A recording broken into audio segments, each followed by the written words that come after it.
All right, you primitive screwheads, listen up. They're coming to get you, Barbara. I ate his liver with some fava beans and a nice Chianti. Here's Johnny. Vanity. Definitely my favorite sin. I am the devil, and I am here to do the devil's work. The power of Christ compels you. This is my boomstick. What's your favorite scary movie?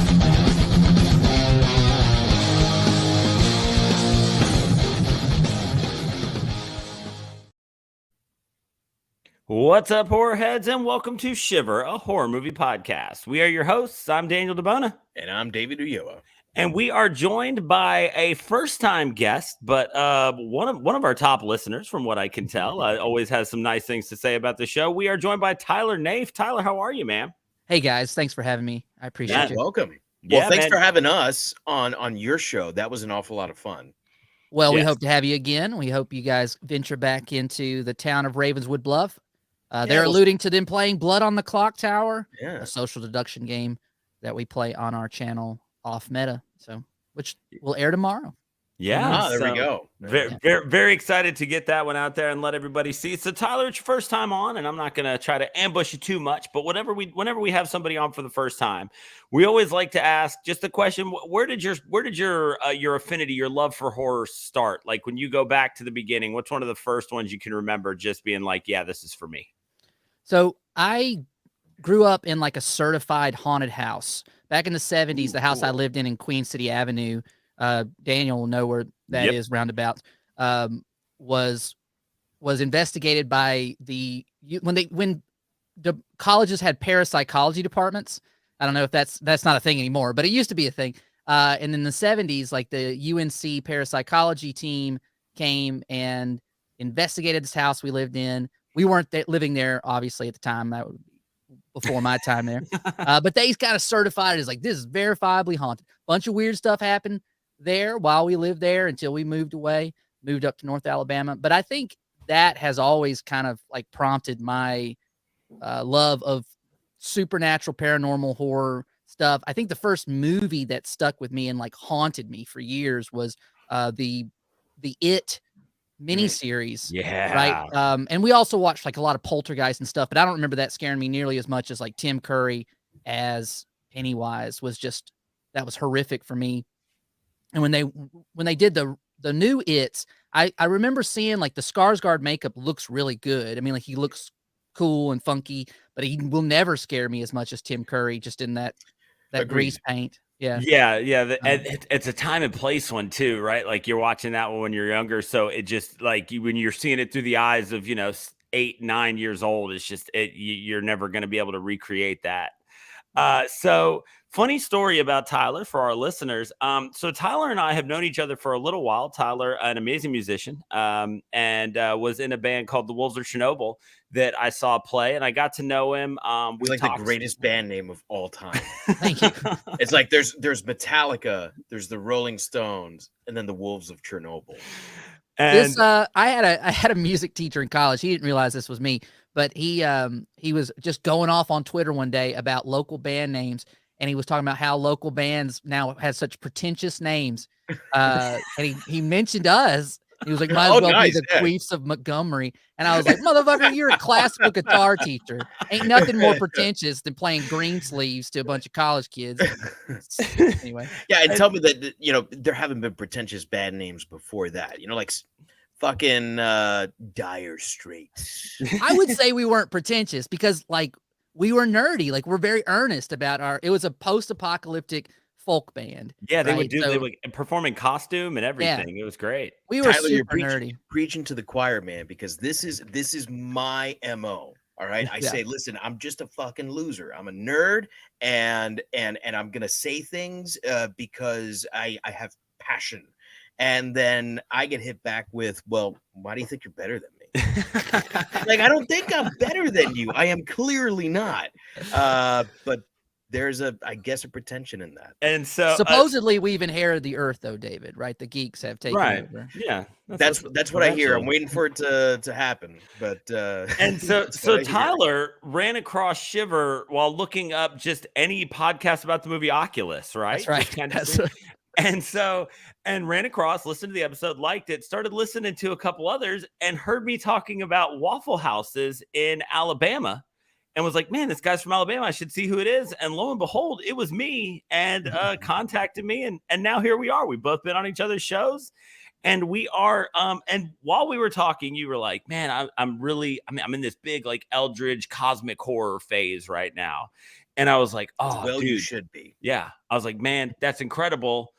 We've got In the Mouth of Madness coming up soon, and that's what we're going to be doing today. We are going to be wrapping up our John Carpenter Apocalypse trilogy with what is the wildest, maybe is the right adjective, movie of the three, with In the Mouth of Madness, starring the incomparable Sam Neill. And so as we get started kind of talking about the movie, what we're going to call the epilogue here, I mean, this movie it's Lovecraftian. We talk all the time about when you're so good at something that your name becomes the adjective that people use to describe things like it. It's Lovecraftian, but it's definitely Carpenter. And so I'm going to start with you, Tyler. When we look at this one, like, I mean, does it work on its own? Does it feel like part of the whole? Like, how does this movie work for you? So when I watched it for the first time, which was probably in 96, somewhere around that, right? All I knew, I had read a lot of Lovecraft fiction in these little short story collections, novella collections and stuff.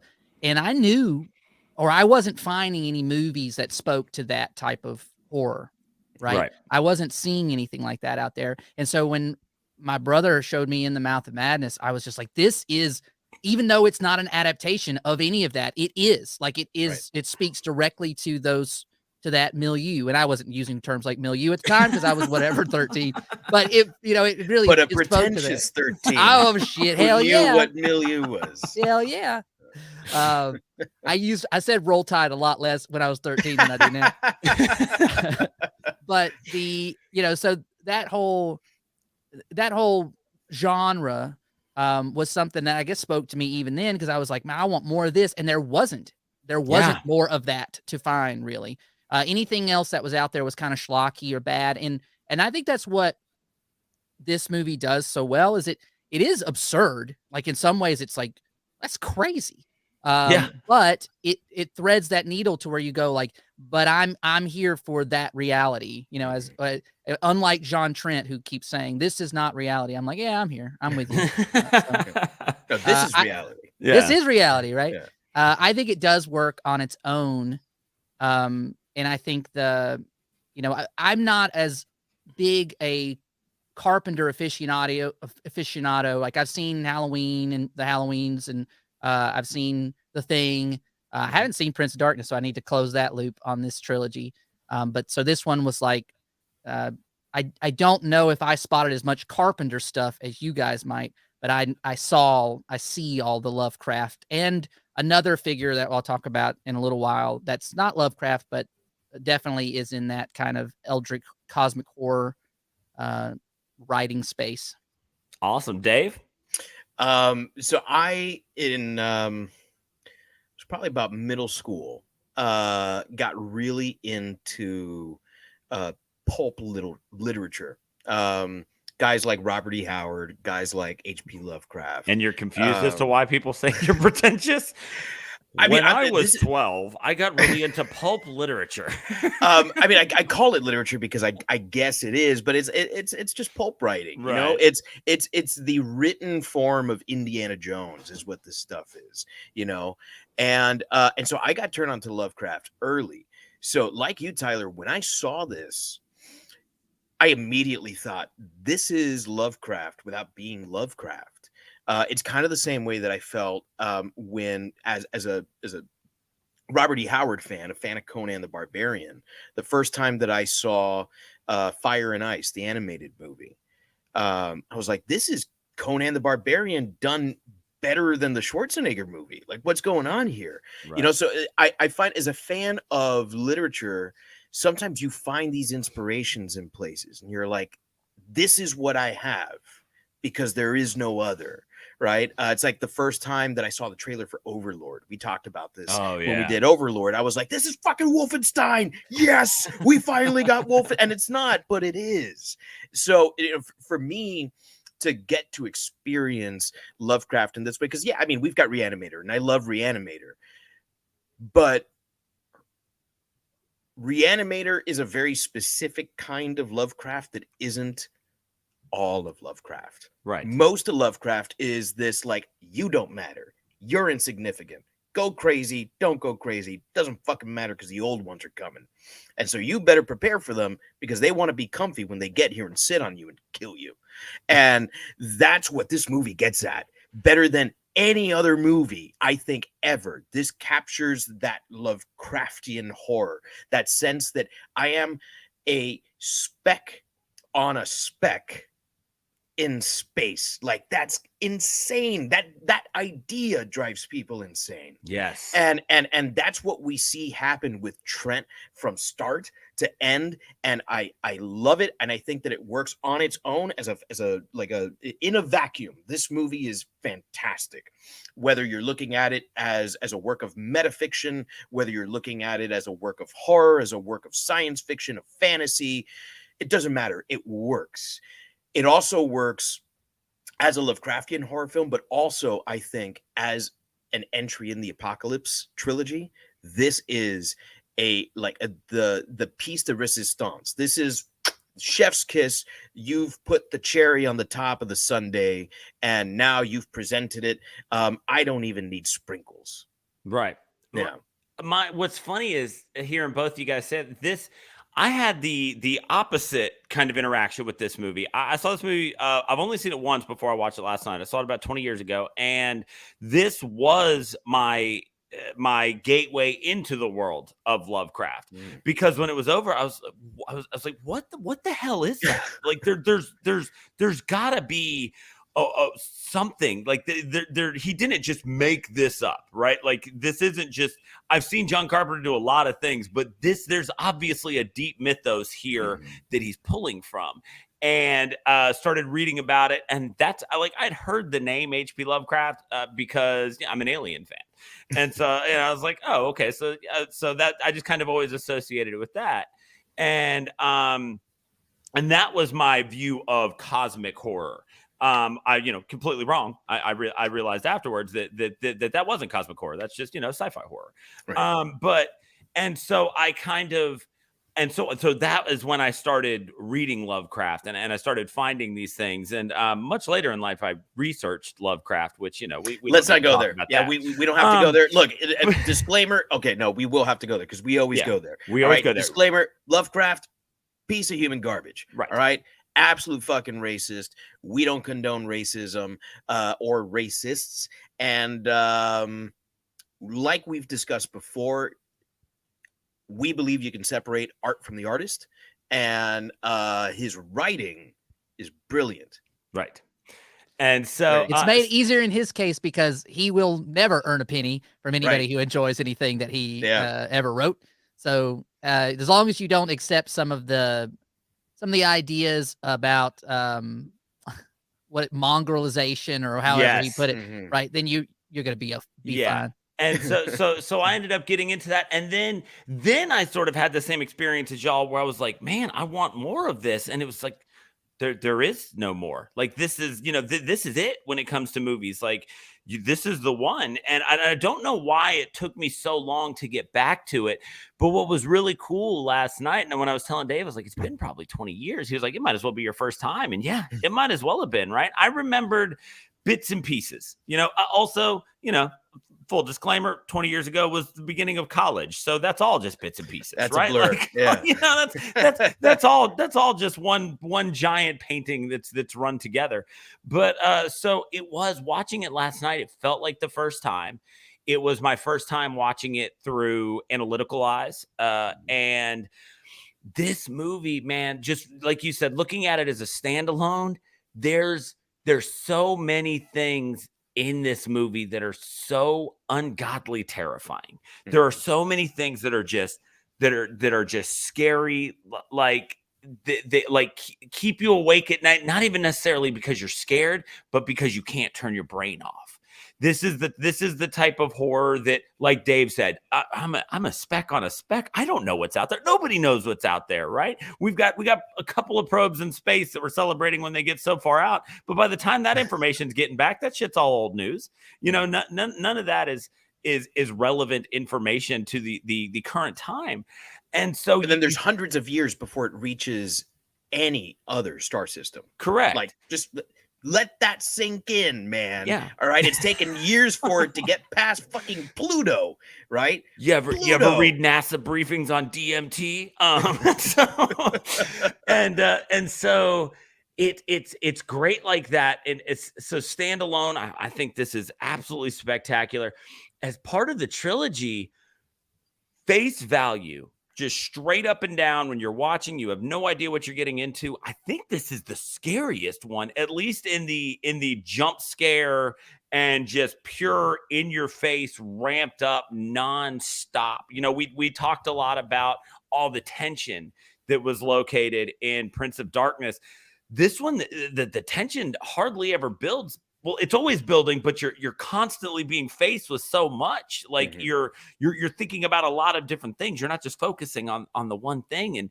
And there's a lot more jump scares in this one. And I think it fits in real well. And I think that this is the cleanup hitter of the trilogy, right? This one comes in and swings for the fences. And I mean, he laid it all out there. It was just every idea he had left was just packed into this one. The beauty of the Thing and Prince of Darkness were how tight they were and what they did. This one is just handfuls of paint thrown at the canvas, and as they all mix together, you end up with something bizarrely beautiful that no one is sure how it was created. You're standing back and you're getting way back from it to see if it makes sense. You're getting right up next to it and you're trying to find all the intricacies.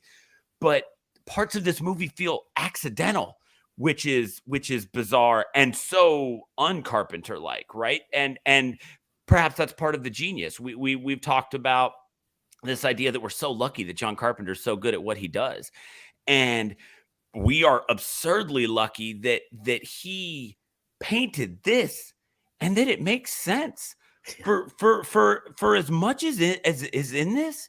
And as impossible it would, every once in a while a horror movie comes out and it goes, whatever you do, don't tell anybody the ending. Yeah, tell everybody you want the ending to this movie. It's not going to make any sense without the first hour and 20 minutes. It starts with the ending, though. Yeah, exactly. Right? So you're not really giving much away. And which is also very Lovecraftian. Yes. And not very Carpenter at all. And so it's so crazy. It's so bizarre, but man, yes, I think that as part of the trilogy, I think that as a standalone movie, I think this movie took some really big swings, and I think it made a lot of really big hits. I'm super impressed. I am so glad to hear that. And we'll talk about why in a little bit. So I just want to get right into this. And we had the distinct pleasure of having DeBona name our categories this time. I usually do, and I had very little time today, and so I just sent a very generic list to DeBona, and I was like, here you go. And he worked his art. And so for what we're going to call Torn from Reality, we've got a story that dives headfirst into reality bending Lovecraft horror, right? It's definitely on that cosmic scale, but that doesn't necessarily make it good, right? And I kind of played my hand a couple episodes ago, and I said that I pray at the altar of John Carpenter, and I love every entry here. So we all know how I feel. But how does it make you feel, Tyler? This story, does it work for you? Does it scare you? Does it interest you? I mean, you wanted to be on the episode, so I'm assuming you like it. So the thing it makes me think about the most is there's this old story from the late 19th century called The King in Yellow, or it's like an anthology of different stories from Robert Chambers, I think this guy's name.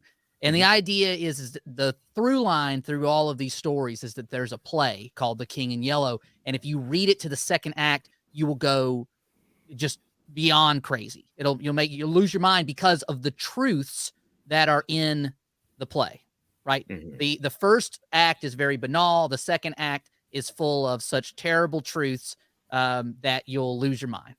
All right. And so it has that going on. But, what's interesting about it is watching it now, it feels very timeless because there's a lot of things that I think about now, or that come up, mathematicians think we're most likely living in a simulation, right? Or whatever. People might not believe that. That's fine. I don't necessarily believe it either. I'm just saying that that's the thing that people talk about. It was interesting to see that sense of, if you were one of my kids when we were driving to school, very random question. He goes, what would you do if you realized the world was a simulation, or if it was proved to you? And I was like, I would probably just go about doing my thing. You know what I mean? Because it's like, this is what I got. This is what I got handed, So I think there's a sense of that, as we kind of look at what it does in terms of saying, you can be written in, you can be written out, your life is predetermined. I think the idea of predetermination is very scary for a lot of people. It's scary for me, right? And I'm not a religious person, but there are people that are very fanatically religious that believe that everything's plotted out for them already, right? And so all of these types of things kind of work together, like Daniel's talking about. It's like a weird stew that you go, well, why does that match with that? Why does that go together? I don't know, but it did. And all of these types of fears pull at you. The sense of there's somebody else that is writing the story, but they're being dictated to by a force that you can't see. And what does that thing want? I don't know, to change you, to turn you. Will there be so the apocalypse here, as I understand it, we obviously don't see what happens after the movie ends, the credits roll, that he's watching, but he's watching, John Trent is, a film of the thing that he just experienced. Right. So he's he has come to find that he was just putting on an act for someone else. And then the people around him that enjoyed this or read the stuff, they were mutated into other things. And so another species has inherited the earth. That's what Sutter Kane has rendered. I think all of that is just would you accept the new reality if you were one of the people who's I don't read and I don't watch movies and I don't listen to audiobooks? I guess the audiobook would probably drive you crazy too. So yeah, I think that's very, very scary to me. Yeah. The thing I love about this story is the fact that a huge plot point in the entire story is that Trent never knows what's going on, but we're not given the view of the omnipotent viewer to know what is going on. We are experiencing this movie with John Trent that we come to find out is also a movie in the movie.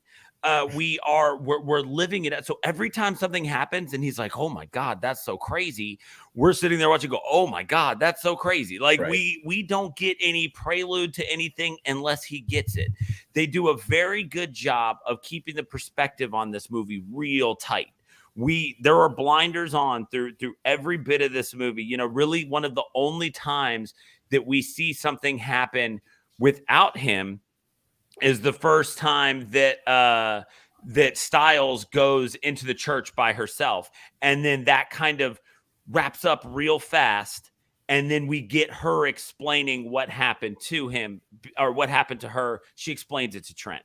That's the only time we're given any piece of information that he's not directly processing at the moment too. He figures out, while we're figuring out, that if you cut out the covers of the book, it makes a map of New Hampshire and you can find this place for real.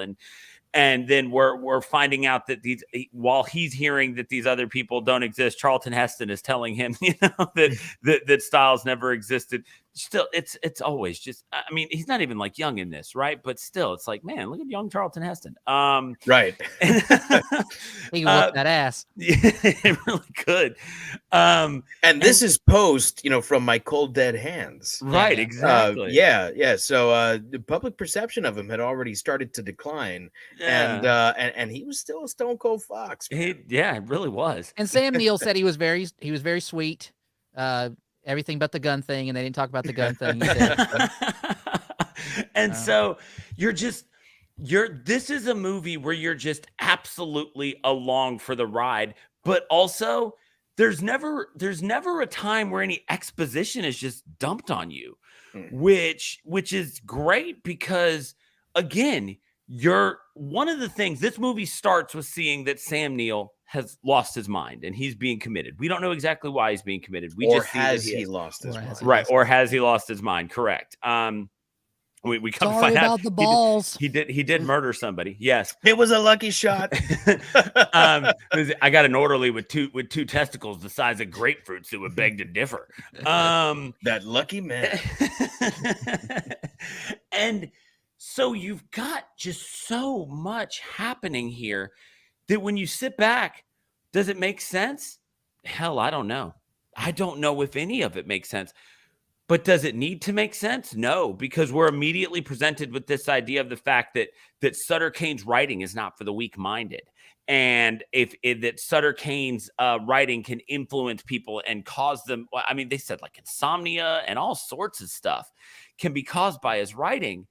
And so you don't have to get it. It doesn't have to make sense to you. Why? Because it makes sense to Sutter Kane.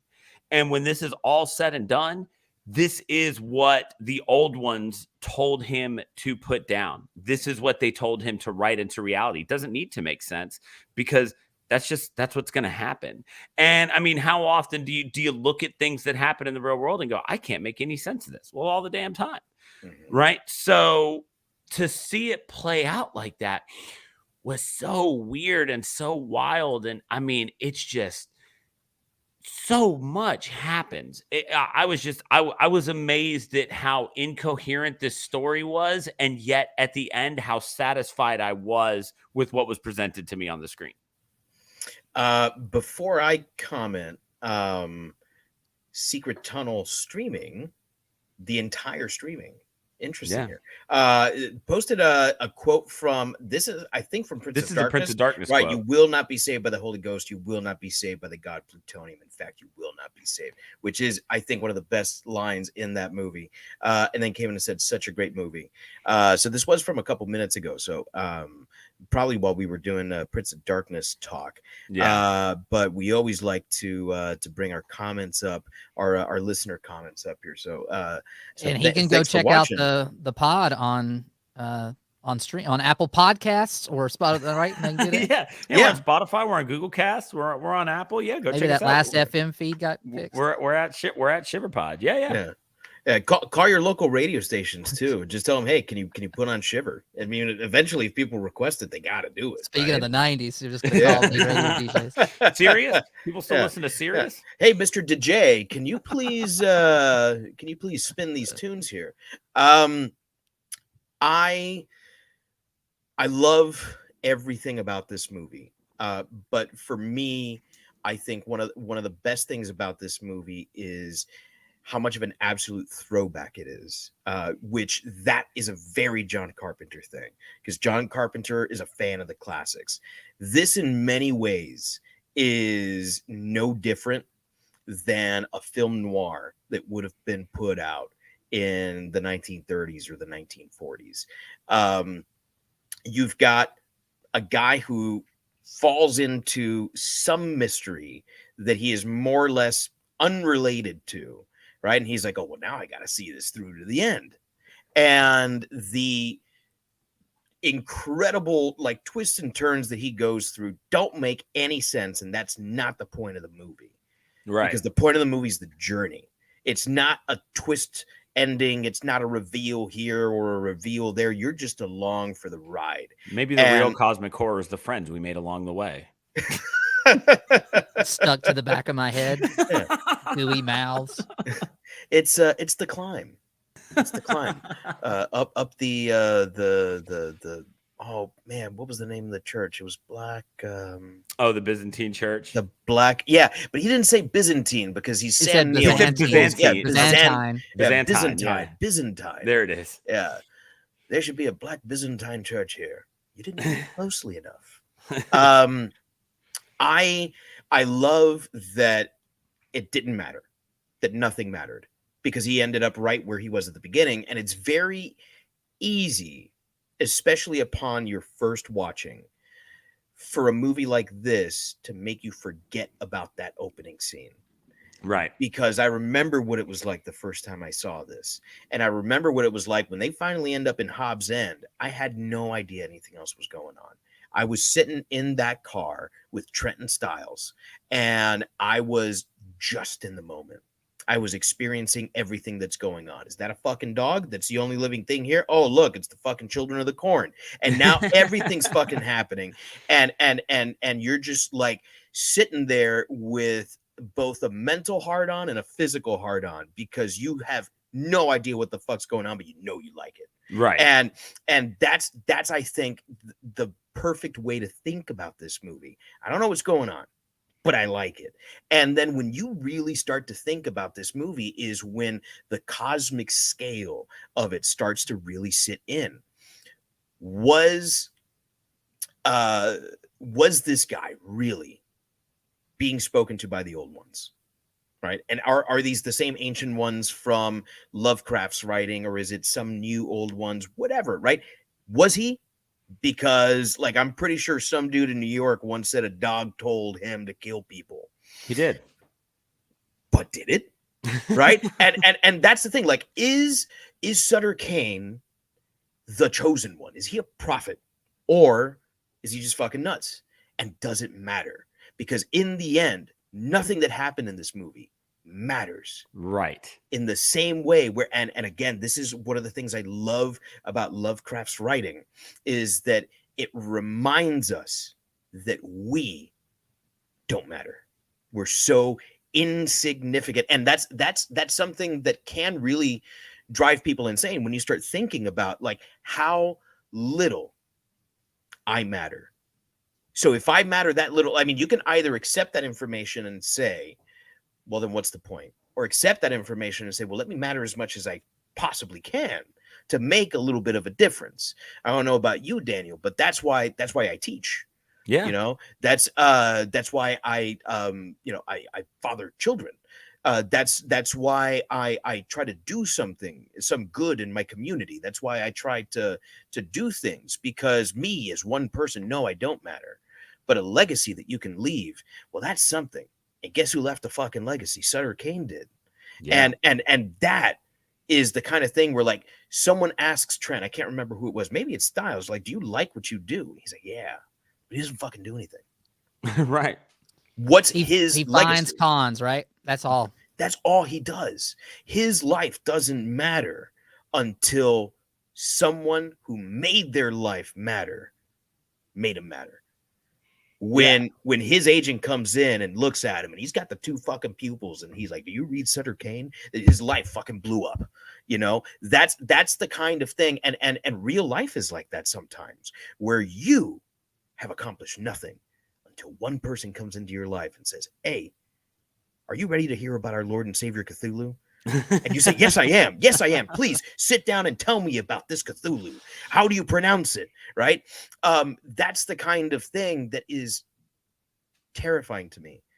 Daniel and I once spoke about, like, what kind of movies really speak to us on a personal level. And I told him that my greatest fear is a totally irrational fear. It's impossible, or at least I hope it is. Which is that one day I wake up and my entire life has not been lived. That everything that I love and everything that I hold dear is gone. And that's one of the reasons why Hereditary, we were talking about Ari Aster, why Hereditary speaks to me so much. Because Hereditary is about all the stuff that you love and you hold dear. What if it's not what you thought it was? And that's what this movie does. What if you don't matter until someone says you matter? What do you do with that information? Do you go fucking nuts and kick some guy in the nuts and apologize because you're a nice guy? Or like, do you do something with that? Do you take incredible, burdensome knowledge and say, let me open your eyes? I then Like told Sutter him, Kane. mine is spiders, so maybe we should do the movie Arachnophobia someday.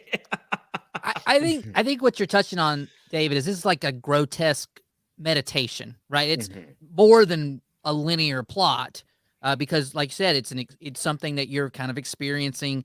The protagonist is not on a hero's journey. That's, I think, what separates.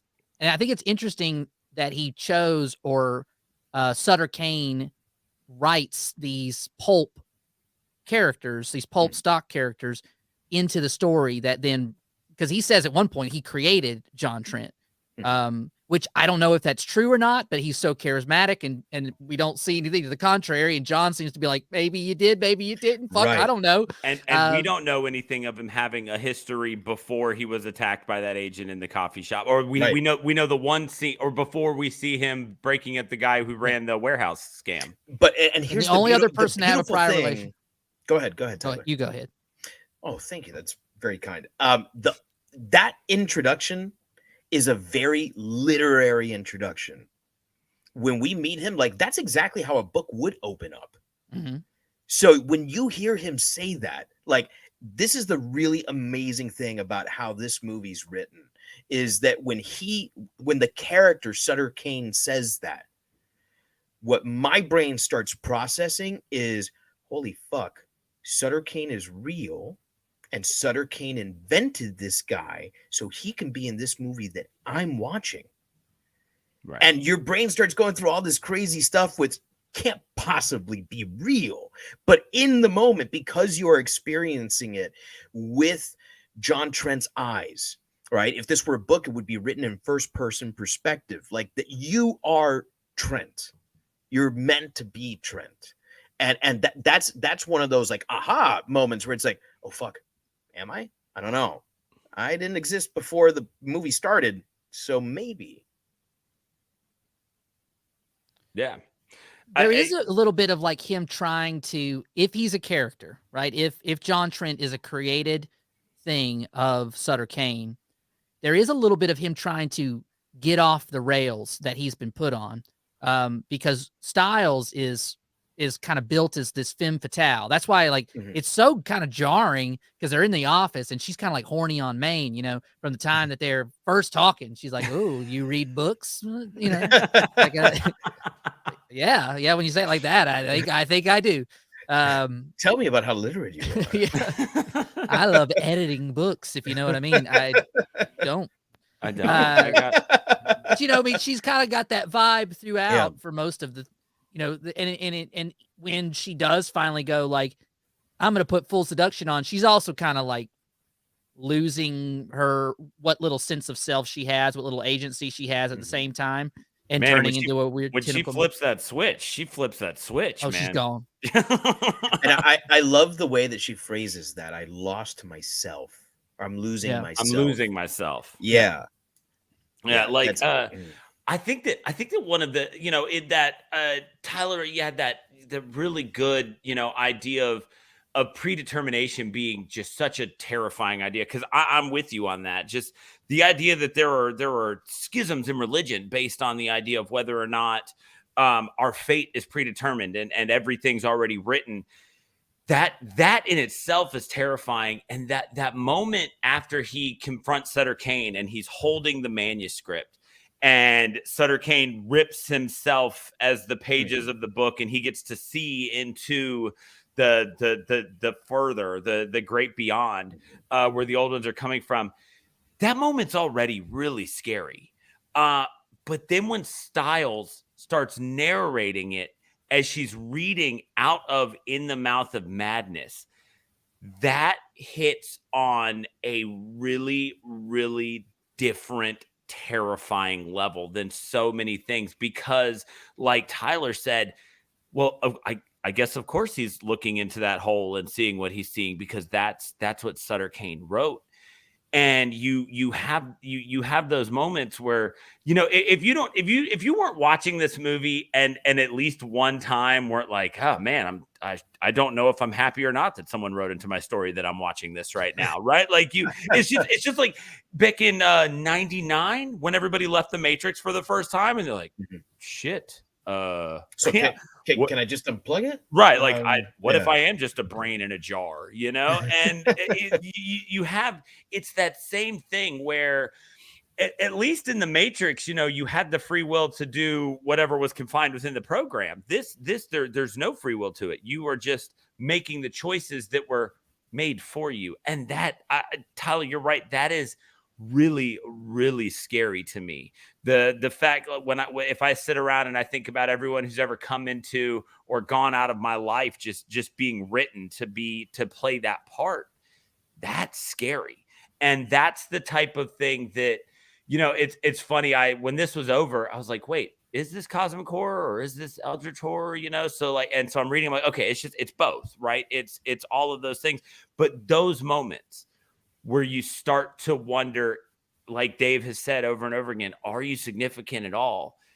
That, I think, describes the idea of cosmic horror better than pages upon pages could. Is just when you watch something that scares you so bad that you wonder if anything you have done or will do is going to matter to anyone, that's cosmic horror. And I love it. It's so great. It's a little freeing, right? Yeah. When you learn your insignificance, I think that's what I think is funny. Like Sam Neill or John Carpenter said that Sam Neill played it as a comedy. He thought the script was pretty funny. And so I was like, maybe he's just already free. Maybe he's just like, I already get it, man.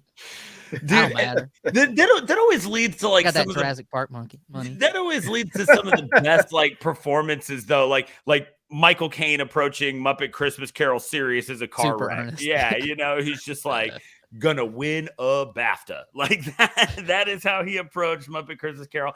And we ended up getting just this amazing movie. I didn't know that about Sam Neill's performance, but I do kind of love knowing that now. That's really great. And a great segue into our next segment here as we start to talk about Sam Neill. We are going to start to look at our cast of characters in a section that we are calling. Dave, that's your cue. I am so sorry. I had maneuvered away from the banner, and here we are. We're calling it We're All Monsters here. And with this movie has a lot of people in it. But when we're looking at an actual cast that we can name and that did things, it's real slim. There's not a lot of people there, and yet we keep talking about how engrossing this movie is. So, Dave, I'm going to throw it over to you first, man. Lots of people to talk about it in Hobbs End and where he started. I mean, who stands out for you? So, I mean, there's obviously Sam Neill, but I'm going to let one of you guys take that because there's two other actors that I'll focus on. I mean, and this is obviously Sam Neill's movie. Right. The first in the smaller role is David Warner as Dr. Wren, who only appears in the beginning and the end of the movie. But David Warner is one of these guys that when he shows up in a movie, I watch. And I listen because he's got this incredible voice and this incredible presence. If you don't know his body of work, you gotta look him up and you gotta watch some of his stuff because he is, you know, obviously in The Omen, but there's so much more to him. There's Tron, there's Time Bandits, there's Titanic. There's Titanic, of course, and there is. This might be sacrilege to say after saying The Omen, but my favorite movie that he's in is it's a little movie called Time After Time. I don't know if anyone has seen this movie, but it is a time travel movie where H.G. Wells travels back in time in the time machine that he wrote about in The Time Machine, which is a real time machine, because his friend it gets a little crazy here, who is unbeknownst to him Jack the Ripper, takes the time machine and travels forward in time to 1970s San Francisco. Oh, wow. Which is where H.G. Wells goes to hunt him down. And it's an incredible sci-fi comedy mystery. And he's incredible in it. And that's a lot. That is a lot. Yeah. Did they have run into the Star Trek movie that went to San Francisco to like save the whales? To save the whales, yeah. Well, would that have lined up?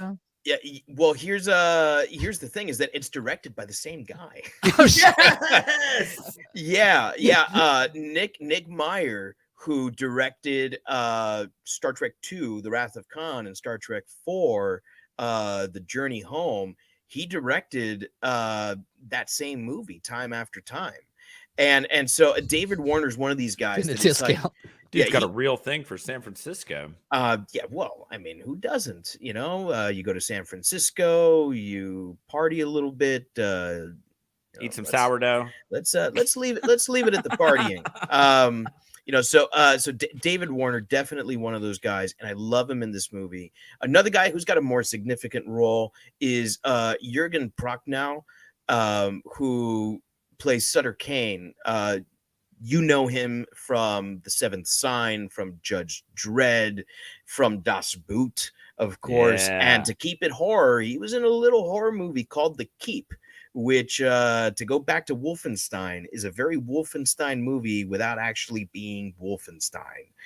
This idea that the Nazis are going to unleash untold terror and horror on the world from what they find in this old Prussian castle.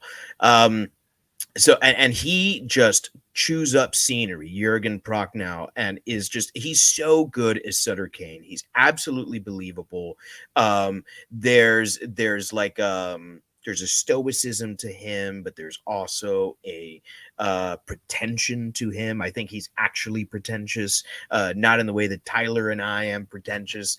I think that he's actually pretentious, that he does truly believe that he is like Muhammad,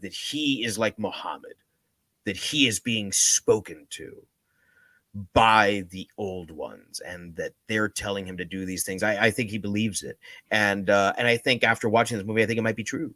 So who knows? I don't know, but he sells it so well. That moment you first see him, the doors are swinging open, and it's the kid, and the doors swing closed, and they swing open, and it's the kid, and they swing closed, and then fuck, there he is, and you're like, I know that's the guy. I haven't seen his face before, but that's got to be the guy, right? And then he looks at her, and she goes, yeah, that's the guy. And it's so perfect. It's magical. He's fantastic. All right, Tyler. Other than those figures, I mean, obviously, a lot of the figures in Hobbs End, because they are being written, they almost seem like stock horror movie characters, and some of them you have seen, obviously, in other horror movie roles or something that's supernatural, right? But the actor, and I don't know his name, I should look it up, the agent in the scene at the diner who comes in with the axe, he says, the "Do you read Sutter Kane" line. Conrad Bergschneider. That's his name? Conrad Bergschneider, Axe Maniac. That's what he's billed as. Nice. Well, I mean, if you think about it, right? If you think about what he knows and what he's trying to do, he has read the manuscript, or as much of it as exists at the time. He knows that John Trent is instrumental in bringing about this book coming into. So, like, in my headcanon, Sutter Kane had made a deal with these things to where it's like, we'll give you this little pocket world, Hobbs End, right? And you'll start building stuff out. And if you can have somebody deliver this from the real world, from Hobbs End to the real world, boom, we're in. We got our entry point, right?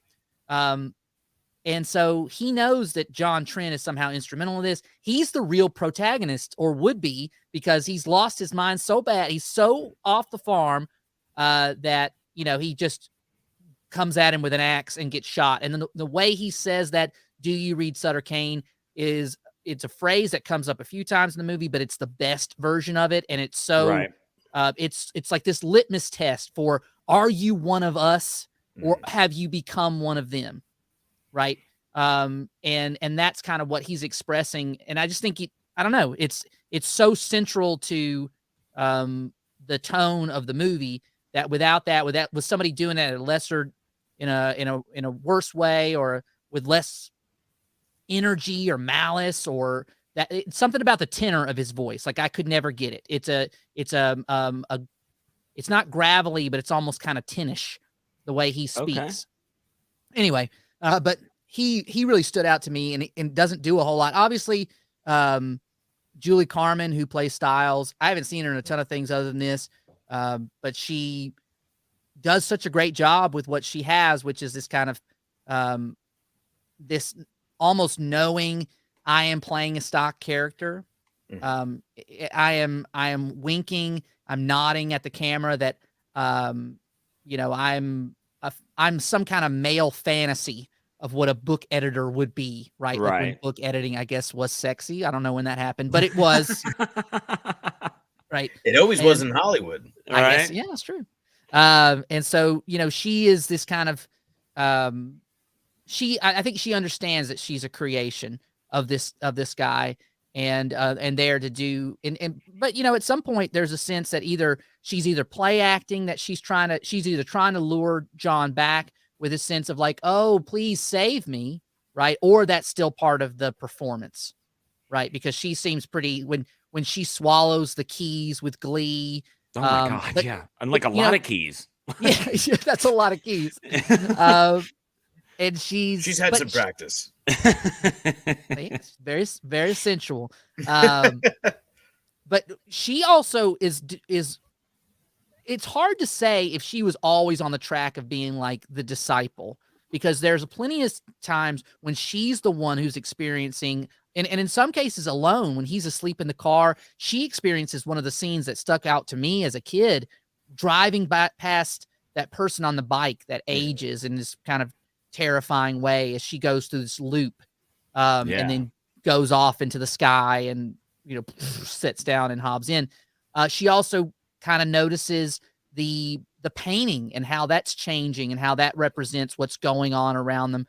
So she tries almost kind of like, if she's a full creation of Sutter Kane, she's almost him trying to play fair. Like, hey, I warned you. I had this person tell you that this was happening, and you ignored her because you wanted your reality so bad you wouldn't see what was going on around you, right? Or she is also being, perverted, changed, and manipulated by, Sutter Kane or the old ones, whoever's ultimately responsible for what's going on. Yeah, they're just a couple of just small ones that it was just interesting to see them in something like this for me. They stood out because they were a face that I recognized, but from something very different. Starting with Frances Bay, who played Mrs. Pickman, the owner of the hotel. She'll always be the marble rye lady that Jerry Seinfeld snatches the marble rye from. You stole my marble rye. Yes.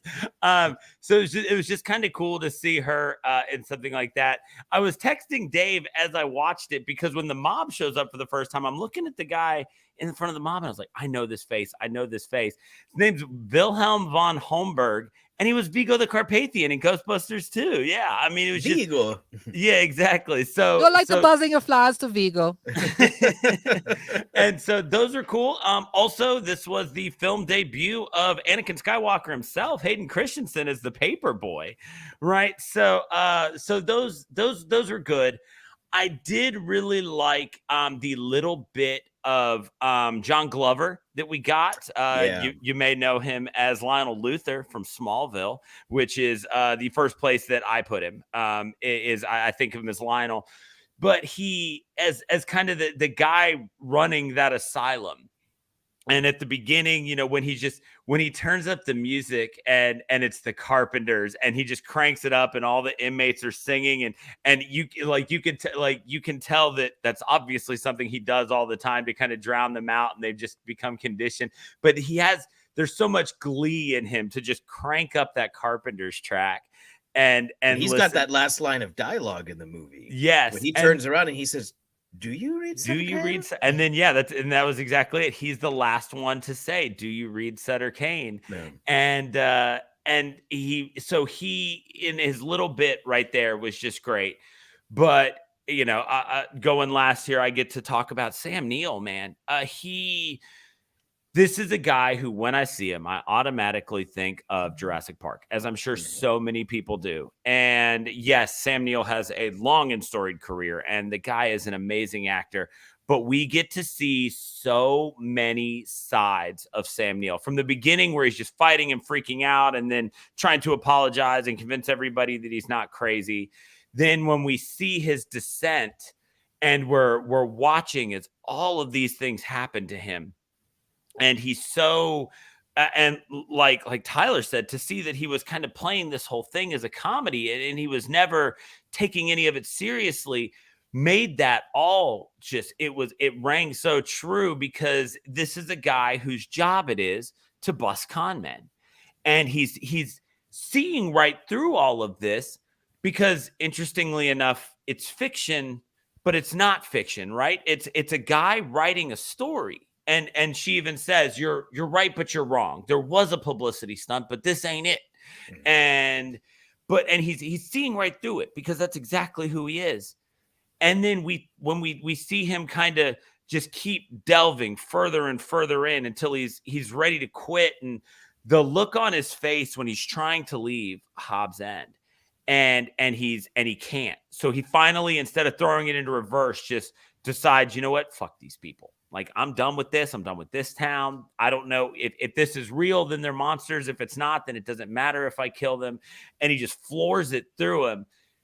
It wasn't a look of maliciousness on his face or even desperation. It was this bizarre moment of acceptance, where it was either written to happen that way and he was accepting that, or it just didn't matter because they really were monsters. Either way, he was going through that, and he had accepted finally in that moment that something beyond his understanding was going on. Once he's appeared back in town for like the third time, which is after he's watched Styles' body twist and contort completely unnaturally, just bizarrely, very, just that very, it was very Geiger, in the way that she twisted and moved. And so, but from that moment forward, the character that Sam Neill presents to us is one who is hanging on to reality by the thinnest of threadbares. This is a guy who's not fully accepting as to what is going on, but he understands that he doesn't understand it. The world suddenly becomes a known unknown for him, which until this point, everything was unknown unknowns. And so it's this weird transition in his character and a real steep dive after that.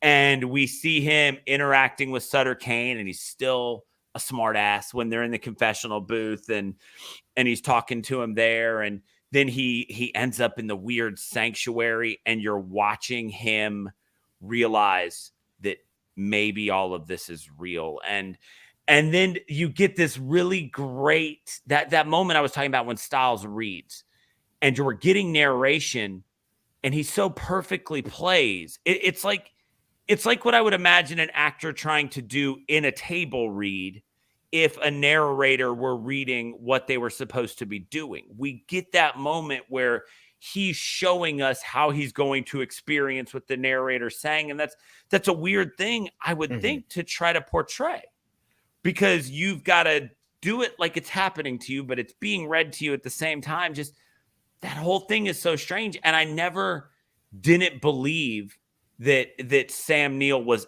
actually losing his grasp on reality. And then when he chokes out the guy at the hotel, and it all kind of boils down to him killing a guy with an axe. Yeah. And then by the time he gets into the asylum and we end up back there at the beginning, he's calm again and he's good. He's got his black crayon. I'm safe here. Right. And we get this guy who has finally accepted his insignificance. And like Tyler said, it becomes very freeing for him. Doesn't matter what he does. This is all happening just like Sutter Kane said it was going to happen. Why should he stress if he's safe in here? I mean, why get out there and do all that stuff? Because he's finally accepted. And so after seeing all of that, what we get is Sam Neill, calm as a cucumber, just sitting in a padded room with all his crayon all over the place, including his face. And he just finishes telling the story. And he's like, cool. All right. You getting out of here? All right. Well, peace be with you. Like, I don't know. And we get such a range out of him. And if all you know him from is Jurassic Park, then this is incredible. Because he's real one note in Jurassic Park. Fantastic movie. Right. But Sam Note's character is just, he's a scientist. He doesn't believe it. Then he believes it. And then he saves everybody. Right. So it's you get a lot of depth to this character out of him, which was really great. And he was over the top when he needed to be over the top, subdued when he needed to be subdued. All those things we always talk about, making a character great. But then the pièce de résistance, if you will, of him sitting in the movie theater, watching himself and watching all of this play out. And again, having finally accepted his insignificance in the world, he finds it funny. It's all comedy for him at this point. It's just none of it mattered. None of it's going to matter. None of it will again matter. And he sits back and he laughs, and it's partly hysterical. It's partly sad. There's a lot of emotion wrapped up into that, but he's still shoving popcorn in his face. He did such an amazing job with this. Every once in a while you watch a movie and you go, yeah, they were good, but I mean, so-and-so might have done it better. I can't think of anybody that I think would have done this better than Sam Neill. And I would think that would be the highest praise you could give somebody. You're 100% right about that. I don't know that anyone else could have done this. There's a staid sort of stoicism there that he has, where he approaches everything with a sense of calm and cool, the kind of calm and cool that, to take it back again, you find in a lot of these noirs, right? Always played by, like a Humphrey Bogart or a Cary Grant or something like that. Someone who, would sit back and have a cigarette as you told them that you were about to pull their testicles off. And that's what Sam Neill approaches this role with. But if you are shocked that, Mr. Jurassic Park would be in a movie like this is one of these guys. He's like a Tony Collette, where he is one of the unsung heroes, I think, of horror. Yeah. The Omen 3, Possession, and one of my absolute favorites, Event Horizon, which we will get to at some point. We keep saying we're going to get to this one. Yeah. He is one of the unsung heroes of horror, I think, that lends credence to horror when so often people say, it's just a horror movie. Right. Well, the horror that I think he's playing out here, and so you talked about like the kind of noir character, and that noir character is all this kind of sense that everything we were promised, like it's all this post-war type of literature, right? Mm-hmm. Everything that we were promised was a lie. Purpose is a lie, because when you see what happens in the grand theater of war, or when heroics happen, people you love just die in gruesome, terrible ways, right? That's the kind of the thesis there. He reads to me like an atheist who was shown, like God came to him and says, "Hey, I'm God. Check it out. See what I can do." And he goes, "Hey, you may be, may not be. You're still a hack." And that's all I got to say to you about it. Right. So I'll be on my way. He reads very much like throughout this movie, like especially as things start to dawn on him, and there's never like a lot of scenes of him like gibbering, questioning what's going on as reality, or as many times as he says, this is not reality over and over again, as things become like clear, like, well, I can't argue with that. She sure did turn into like a fucking spider woman on the floor there. I'm pretty sure what I saw with Mrs. Pickman over there. I'm pretty sure she's got him, or she turned into like an 18-foot tall, hacking machine. That was definitely real. I did see that. That is reality. Yeah. What's funny is that like even when he's driving into the crowd, Like there's that scene with Vigo the Carpathian where he's like, you guys are terrific actors. I mean, this is so real. And then dude blows his head off and he's kind of like, you can see him like, yeah, that's pretty real. Like these special effects are nuts. Like he kind of was like, okay, I mean, that's commitment to the bit. And then like when he's driving in the crowd, you can still see him like, I'm going to call your bluff. Yeah. If you are like, whatever this is, you're going to move. And it's not until he's like, for whatever reason, he's got a soft spot for Styles and he won't run her over. I'd have jacked her with my car if I were her. Him. Yeah. She had not proven herself to be an honest broker by that point. So, but yeah, I mean, he, like you said, he brings this kind of attitude that is, I mean, I guess because this is one of the first things I saw him in. I mean, I've seen him in other things, and obviously like Merlin, I've seen him as, you know, I saw him in Jurassic Park, Event Horizon. I mean, I'd love to talk about that movie, but I mean, this is very iconic Sam Neill in terms of performance. So I don't know who else you could have do that. A Sam Neill type. Yeah. Well, and this leaves us with, I think one person who we touched on slightly and we've kind of like skirted around a little bit here and there.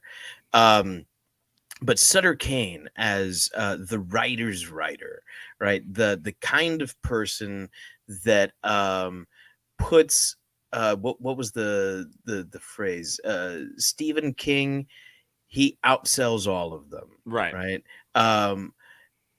This is a very different kind of horror villain than we are used to, because his weapon is not a machete. His weapon is not a spiked glove. His weapon is a typewriter, and that is interesting as all hell. So before we move on to Apocalypse ability, which we've done for every single one of these Apocalypse trilogy movies, is there anything that we want to say specifically about Sutter Kane and this brand of horror villain?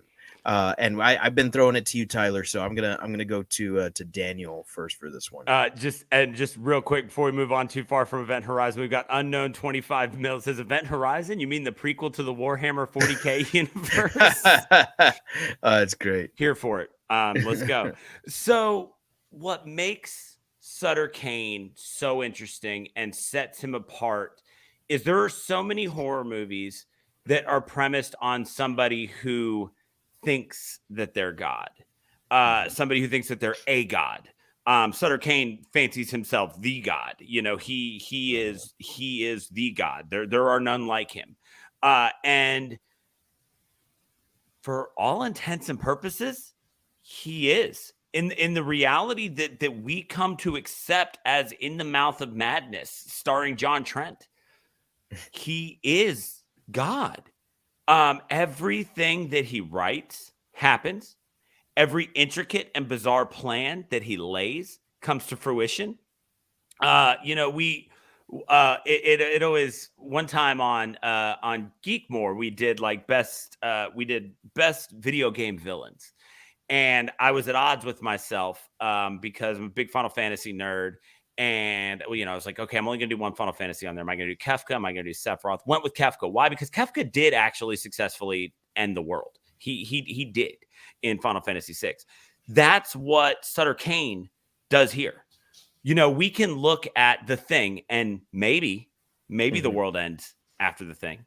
We can look at the Tachyon burst going back in time in Prince of Darkness, and it's still happening at the end. So maybe the world is still going to end like this, but Sutter Kane does end the world. Sutter, there's no question to it. We see the apocalypse that Sutter Kane creates. This man doesn't just fancy himself a god. In the world of In the Mouth of Madness, he has been given these god powers to his will be done.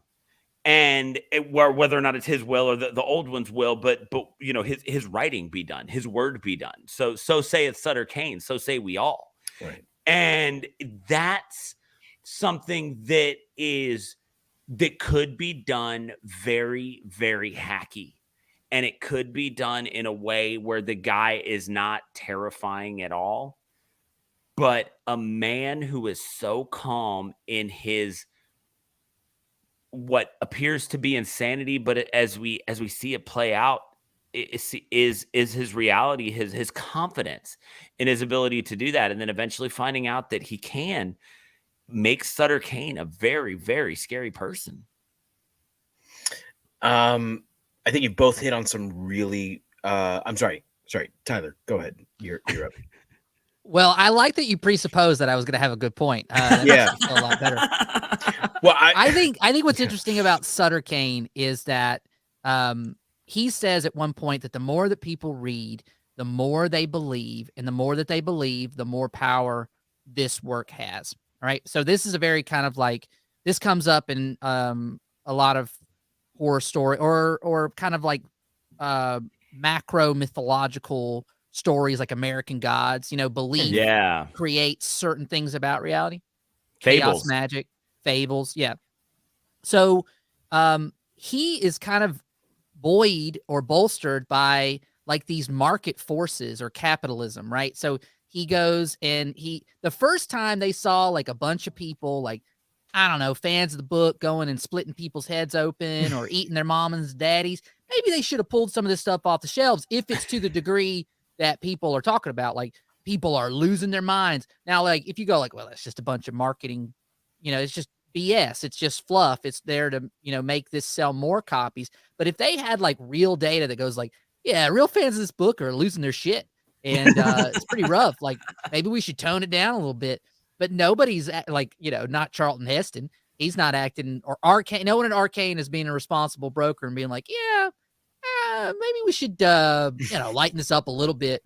And so I think that's an interesting little through line, like there were opportunities for people to kind of shut this down before it turned into the mass global. It's already been translated in 18 languages. That's not that many languages, but you know what I'm saying? Like, it's still a global experience of madness that is transferred through these books. And I think that makes him, but I think his calm assuredness is the kind of same calm assuredness of any true believer. He's a true believer. He doesn't, he's not frothing at the mouth. He knows the capital T truth. And the capital T truth came from these things that were kind of buried in this church that wasn't there until I got here, because it was a little church. And then when I got here, it turned into this big, cool black church. Right. And now they're talking to me through the door, right? Waiting to get out. Right.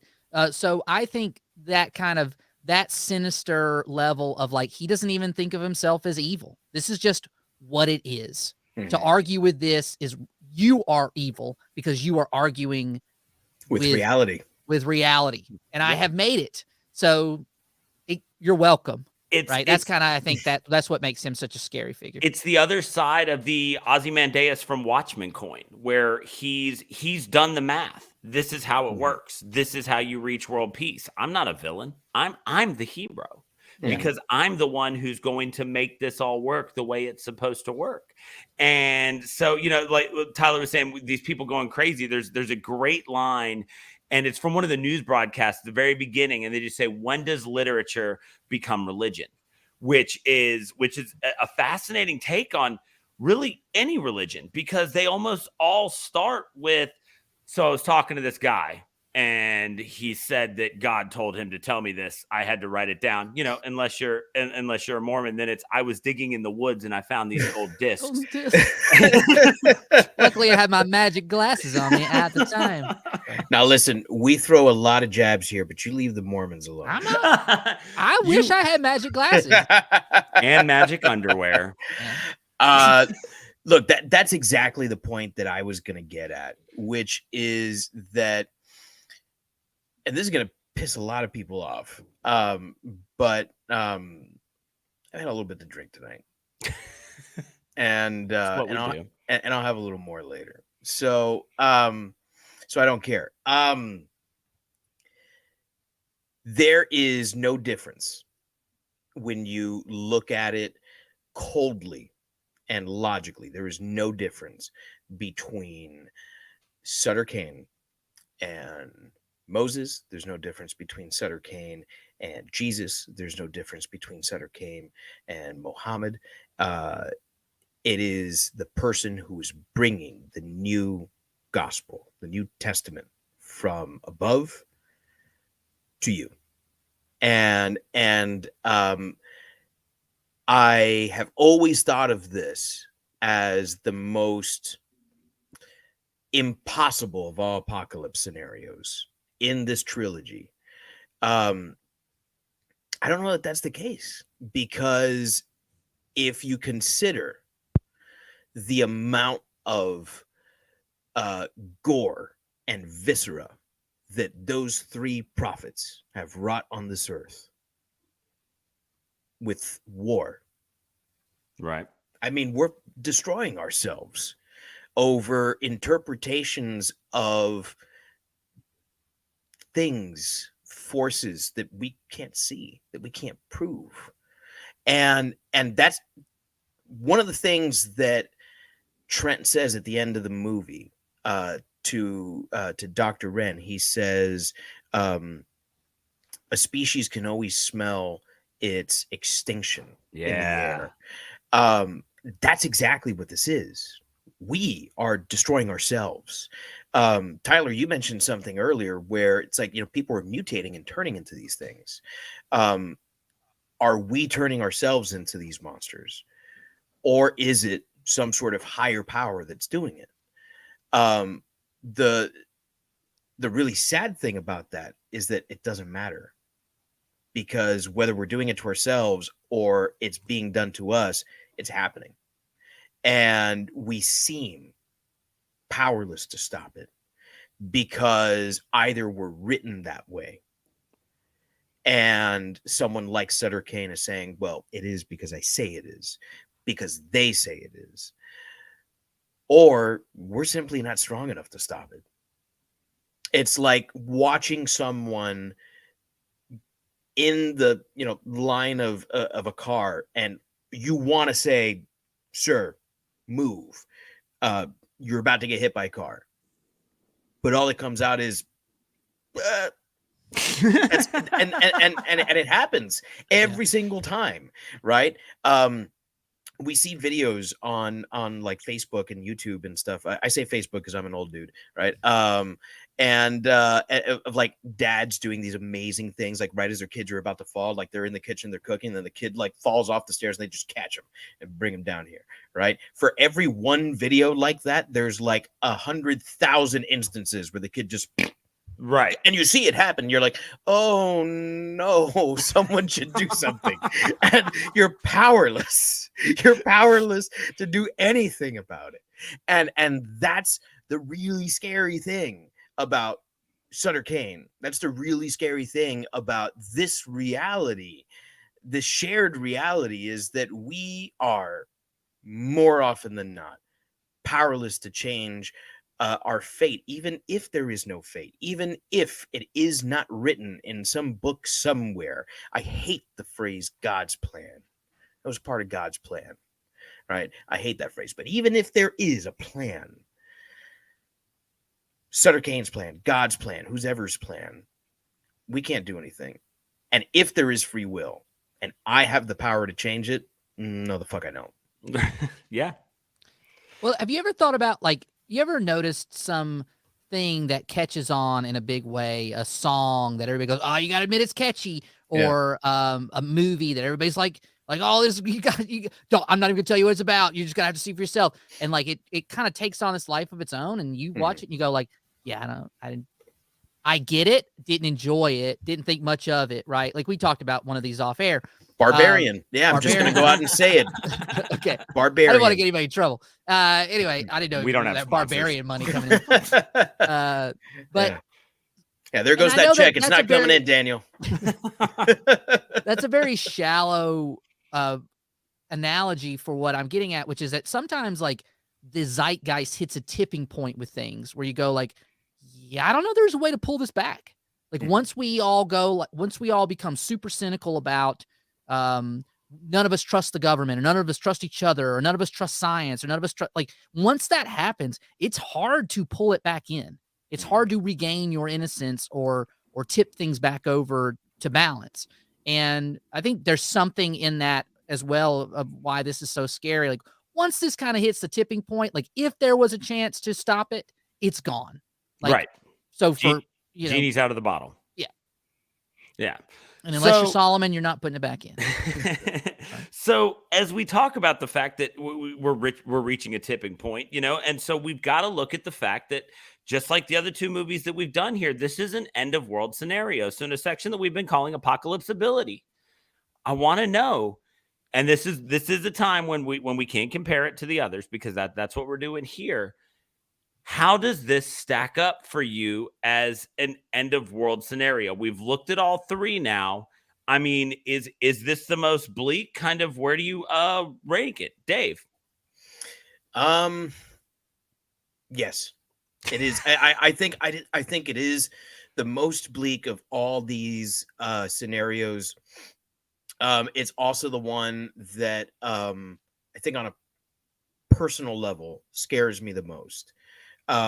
It's the one that, like, if I had to choose one from all three of them, like, which one would you want to live through?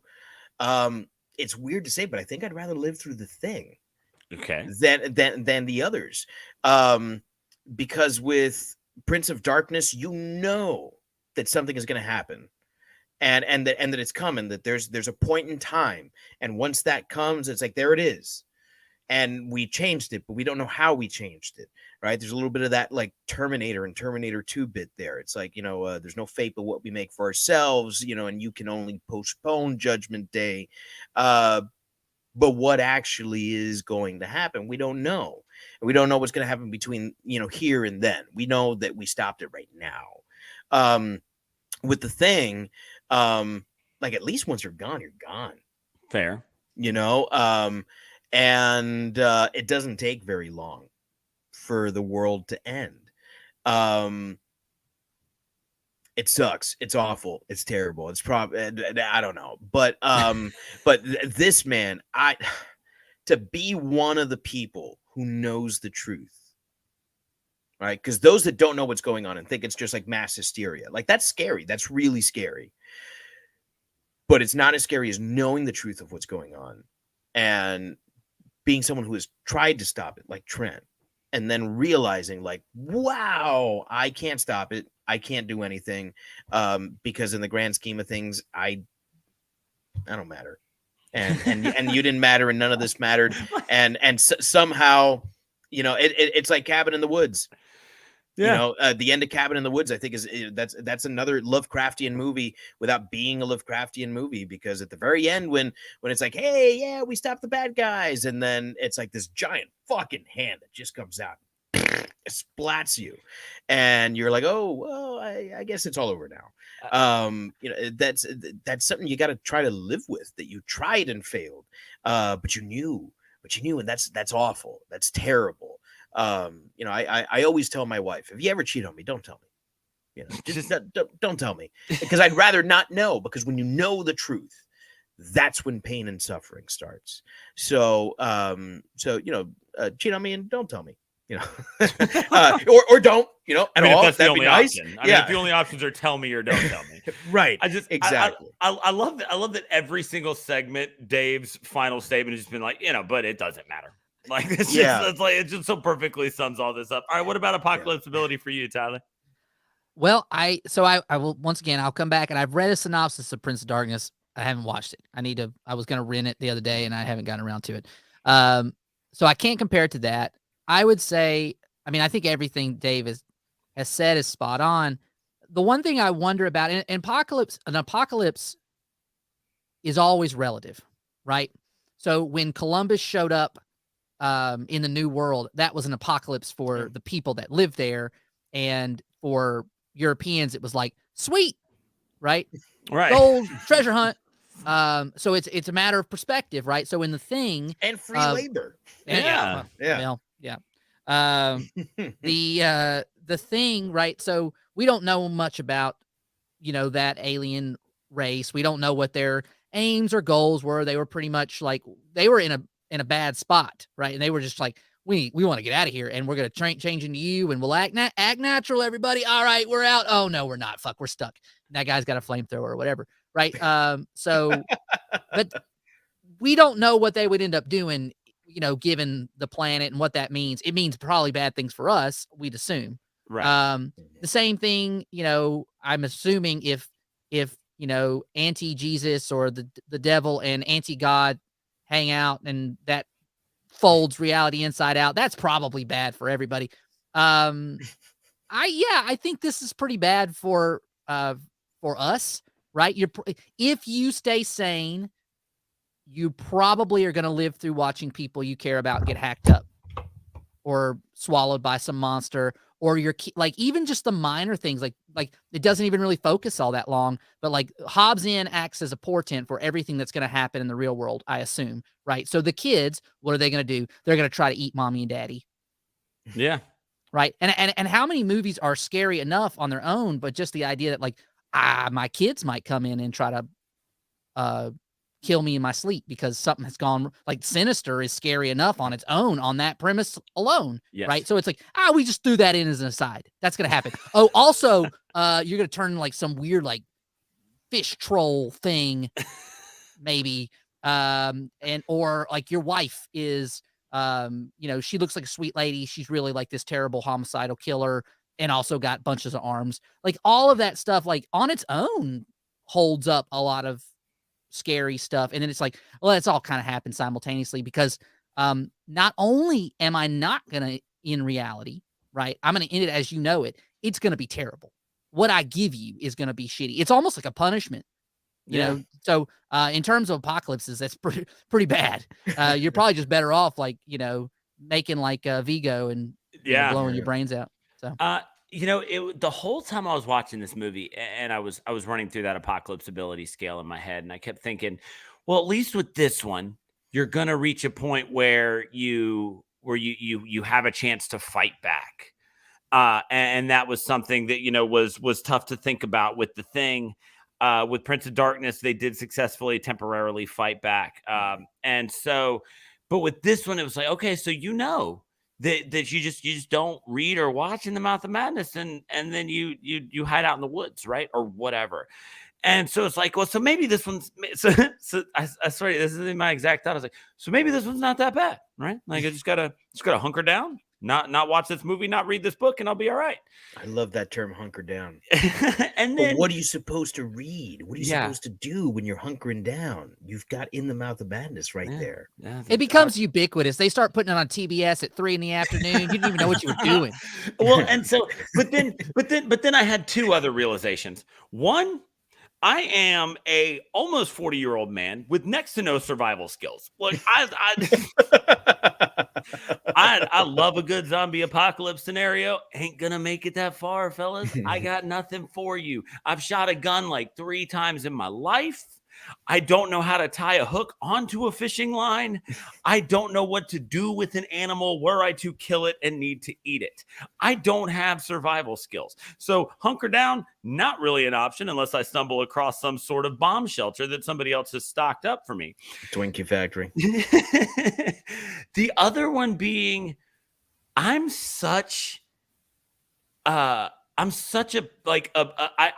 fascinated by the idea of any sort of pop culture phenomenon. This is the reason I've read 50 Shades of Grey. Not all 3 of them, but I did read the first one because it's all anybody was talking about. So I had to experience it. So I know for a fact that I am lying to myself if everybody was like, man, if you read this book, you'll go crazy. And a bit, yeah. And I'm also just so hard-headed. A bit, yeah, fuck that. I'll read that book. I'll show them. That's me. Those would be my final words as I picked up In the Mouth. Yeah, I've read that creepypasta before. Don't worry. Let me see it. Exactly. Yeah, those would be my final words. I'll show them. And I'd read it because I'm an idiot and because I'm hard-headed. And so is this one scary? Yeah, because it's unavoidable for me. there's no way I get around this one. And yes, obviously all the things that you guys said are the very serious reasons why this one's the scariest, but it was so funny because while I was watching, I was like, I'm still going to stick with The Thing as the scariest, but it's not. It's this one. It's the idea of everything being uprooted just that quickly. And whereas with The Thing, you don't know who you can trust. And so you stop trusting anyone. With this one, you just know not to trust anyone. And you're just kind of left to either die alone or face a horrible fate. Because let's face it, none of these people died, quick and clean deaths.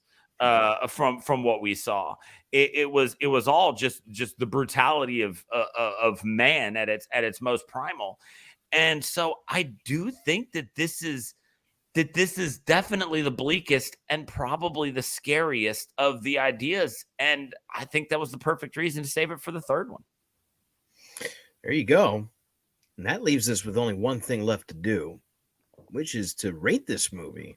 And as we do with all movies, we only rate a movie against itself. We don't pit movies head to head, even though we've looked at the entire Apocalypse trilogy as a trilogy.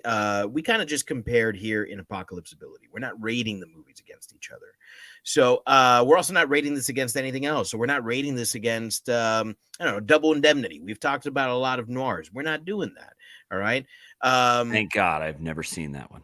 Oh, man, you got to watch Double Indemnity. That's a good one, dude. If it's black and white, I've seen it and I pray at its altar. But not all of them. They're not all good, but a lot of them are. Anyway. So we use unique rating systems. Those of you that have tuned in before, you know this. Those of you that haven't, we use unique rating systems. And whenever we have a guest on, like our esteemed guest Tyler, we usually default to their expertise here. So Tyler, do you have a metric for our rating system? I mulled this over, and I think the best one for this movie is hacked up, handcuffed husbands. So does it have 5 hacked up, handcuffed husbands out of 5? What Stan Lee level alliteration? Excelsior. That's glorious. Yeah, thank you, sir. So Tyler, out of a possible 5 hacked up, handcuffed husbands, how many hacked up, handcuffed husbands do you give? Well, so we were doing it out of 5, right? But I got this precedent from y'all in The Thing, or like Dave Meltzer, if you watch wrestling. Yes. He was like, oh, it's 5 stars. There's 7 stars because it's Kenny Omega in the Tokyo Dome. I feel this is such there have been some really great cosmic horror movies that have come out in the last 10 years. I'm thinking like The Void and The Endless and Color Out of Space, things like that. What a great movie. Yes. It's fucking great. But for a while there, right, it stood alone. And when you think about the special effects, a lot of the practical effects still hold up. Some of it looks some of it doesn't age as well, right? But I think if somebody was saying, I find Lovecraft to be dense and baroque, but I like the ideas there. I want to see this kind of fiction. I would show them this movie, and I would show it to them, first. Be like, this is seminal. You got to see it. And for that basis, I'm going to say it's got 6 hacked up, handcuffed husbands out of 5. You're giving it the gold star. I think it's venerable gold star. All nice. Okay, so Daniel, how many hacked up, handcuffed husbands do you give it? I mean, for all of the reasons that we've talked about, and for how great this movie is, and how weird my head felt afterwards, which is always a big part of how I put my rating into play, is the headspace that I'm in when a movie first ends. And the headspace that I was in last night when I finished this movie was it was a void. It was, I didn't know anything, and yet simultaneously I knew it all. I knew everything that had happened, but I couldn't place any of it. We've often talked about the dreamlike quality of certain things, and when it was all over, this movie is a fever dream. This movie is bizarre and it's scary, and there's just enough gore. There's an amazing villain. There's an amazing lead performance. This is one where I loved this.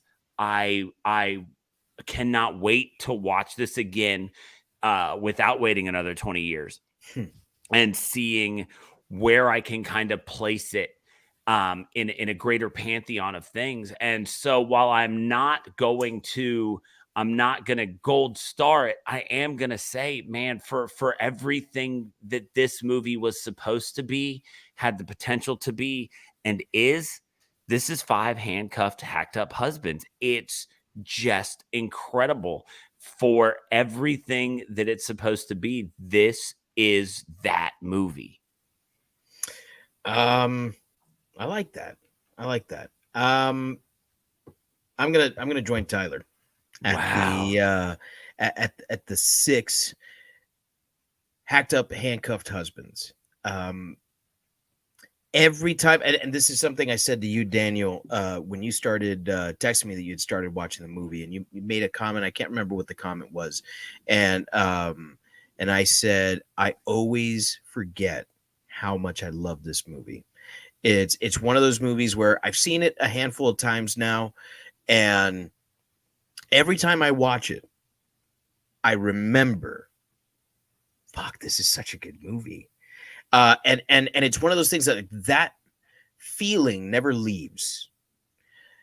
So when someone brings up In the Mouth of Madness, or when someone says, hey, what's a cool, I've seen a lot of the standards, what's a cool one that I might want to watch? It's not that I don't bring it up, but I don't think I bring it up enough, because as time passes, because I've kind of locked this movie in a headspace where it exists alongside Prince of Darkness and The Thing. The Thing is so ubiquitous that I often end up defaulting to The Thing. But when I've seen them back to back now, and I've done this before, and the last time I did it, I thought the same thing. This is my favorite in the trilogy. It's the one that speaks to me on the most personal level. It's the one that scares me on the most personal level. This is a movie that was made for me, which is really scary when you start thinking that there's a lot of like metafictional stuff in here, right?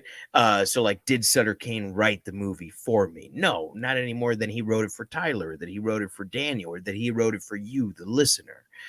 But it's a terrifying thought to have, and that's one of those things that really sticks with you. And that's one of the things I love about this movie, is that you don't even begin to really process this movie until well after it's over, which means that the processing period is nice and long. You keep thinking about this well after it's over. There's certain movies that are like that they just make you think, whether it's about the movie or about the themes or about nothing at all or everything at all. And this is one of those movies. And as I am a pretentious bastard who likens himself to a smart man, I like to think that that's my kind of movie.